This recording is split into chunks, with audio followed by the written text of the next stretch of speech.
नमस्कार, मी सद्दाम सिमुल्ला. आपण पाहतात SM नेटवर्क पुस्तक पीपल मराठी. चला तर पाहूया आजची ठळक घडामोडी.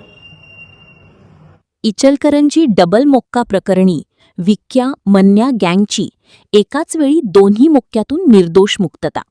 ॲडव्होकेट सचिन माने. सन 2019 साली गणपती विसर्जन मिरवणुकीच्या मध्यरात्री 2:15चे सुमारास फिर्यादी व त्याचे मित्र गणपती विसर्जन करून जुना स्टँड येथे चहा टपरीवर चहा पिण्यासाठी थांबले असताना आरोपी हे 4 चाकी वाहनातून येऊन फिर्यादी यास चाकूचा धाक दाखवून लाथाबुक्क्यांनी जबर मारहाण व अपहरण करून अलायन्स हॉस्पिटल मागील शेतामध्ये नेऊन त्याच्या गळ्याला चाकूचा धाक दाखवून रक्कम ₹5 लाख खंडणीची मागणी करून जीवे ठार मारण्याची धमकी,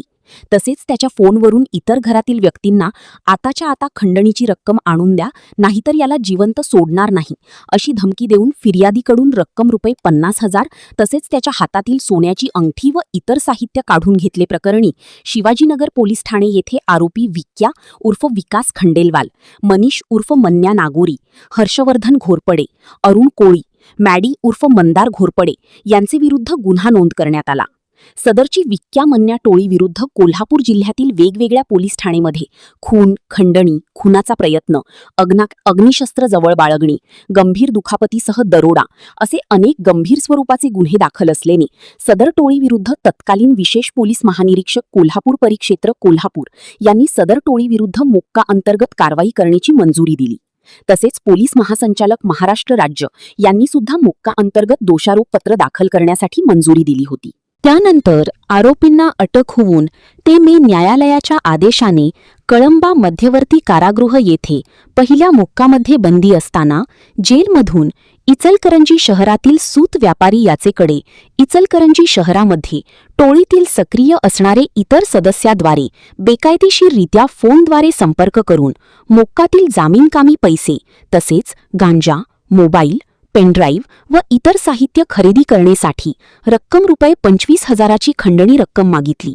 तसेच सदरची खंडणी रक्कम न दिलेस इचलकरंजीतील तुझा व्यवसाय बंद करू, तुला जिवंत सोडणार नाही अशी धमकी देऊन पुन्हा दहशत निर्माण करून फिर्यादीकडून खंडणीची रक्कम वसूल करून त्या पैशातून कळंबा मध्यवर्ती कारागृह येथे टोळीतील इतर गुन्हेगारांनी बेकायदेशीररित्या गांजा, मोबाईल फोन, पेनड्राईव्ह, चार्जिंग साहित्य, सिम कार्ड, कारागृहाच्या संरक्षेस धोका निर्माण केले प्रकरणी सन 2021 मध्ये दुसरा गुन्हा विक्या मन्या टोळीतील आरोपी विक्या उर्फ विकास खंडेलवाल, भीमा उर्फ भीष्मा चव्हाण, मनीष नागोरी, शकील गवंडी व इतर आरोपी विरुद्ध शिवाजीनगर पोलीस ठाणे येथे दुसरा गुन्हा नोंद करण्यात आला होता. सदर गुन्ह्याचे अनुषंगाने देखील विक्या मन्या टोळीवर दुसऱ्यांदा महाराष्ट्र संघटित गुन्हेगारी नियंत्रण कायद्याअंतर्गत कारवाई पोलीस प्रशासनाद्वारे करण्यात आली व दोन्ही गुन्ह्यांचे मोक्का अंतर्गत दोषारोपपत्रही माननीय विशेष जिल्हा व सत्र न्यायालय इचलकरंजी यांचे न्यायालयात दाखल केले होते. सदर दोन्ही केसच्या सुनावणीवेळी सरकारी पक्षातर्फे फिर्यादी, प्रत्यक्षदर्शी साक्षीदार, सरकारी पंच साक्षीदार, गुन्हा दाखल करणारे ठाणे अंमलदार, आरोपींची ओळख परेड तपासणारे तहसीलदार, उपविभागीय तपासी अधिकारी, अप्पर पोलीस अधीक्षक तसेच मोक्का कायद्याअंतर्गत मंजुरी देणारे विशेष पोलीस महासंचालक तसेच इतर वरिष्ठ पोलीस अधिकारी यांच्या महत्त्वाच्या साक्षी जबाब न्यायालयासमक्ष नोंदवण्यात आले. तसेच सदर केसमध्ये विक्या मन्या टोळीविरुद्ध अनेक गुन्हे नोंद असल्याने सरकारी पक्षाने जोरदार युक्तिवाद करून माननीय सर्वोच्च न्यायालय यांचे न्यायनिवाड्या आधारे सदरच्या मोक्का अंतर्गत कारवाईमध्ये आरोपींनी जिल्हा पोलीस अधीक्षक यांचेसमोर गुन्हा केल्याची कबुली जबाब दिली असल्याने आरोपीविरुद्ध सबळ पुरावा असून त्यांना कठोर शिक्षा देण्यात यावी अशी मागणी केली. परंतु फिर्यादी व साक्षीदारांच्या जबाबामधील असलेली विसंगती तसेच तपासी अधिकारी यांच्या तपासातील त्रुटी, मोक्का अंतर्गत केलेली कारवाई चुकीची असल्याचा, त्याचबरोबर आरोपींनी गुन्ह्यातून स्थावर अथवा जंगम मालमत्ता मिळवली नसलेबाबत व त्याच्या पुष्टीकरणासाठी उच्च न्यायालय व सर्वोच्च न्यायालयाचे दाखले देऊन आरोपींच्या वतीने न्यायालयात सक्षमपणे युक्तिवाद केला.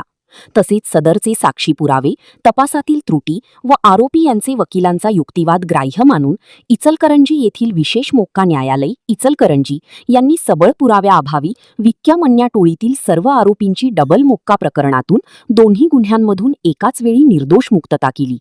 सर्व आरोपींच्या वतीने विधिज्ञ ॲडव्होकेट सचिन माने, ॲडव्होकेट मदन भोसले यांनी काम पाहिले. पश्चिम महाराष्ट्रात पहिल्यांदाच डबल मोक्का प्रकरणातील सर्व आरोपींची एकाच वेळी निर्दोष मुक्तता होण्याची पहिलीच वेळ असल्याने सदर प्रकरणाची संपूर्ण राज्यात चर्चेचा विषय झाला आहे.